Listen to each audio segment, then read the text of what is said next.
அதிகாலை நேரத்திலே கோலங்கள் நீயும் போட தொலைவாக நான் நின்று உனை சந்திப்பேன். 100 ஆண்டு வயதான உள்ளூர் நூலகத்தில் மறைவாக தினம் சந்திப்பேன். பேருந்துக்குள்ளேதான் பெருமூச்சா சந்திப்பேன். காலை நேரத்தில் உன் கடிதம் சந்திப்பேன். மாலை நேரத்தில் உன் மடியில் சந்திப்பேன்.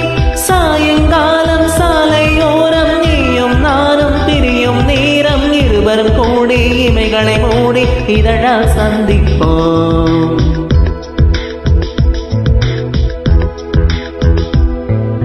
முதலாம் சந்திப்பில் நான் அறிமுகமானேனே.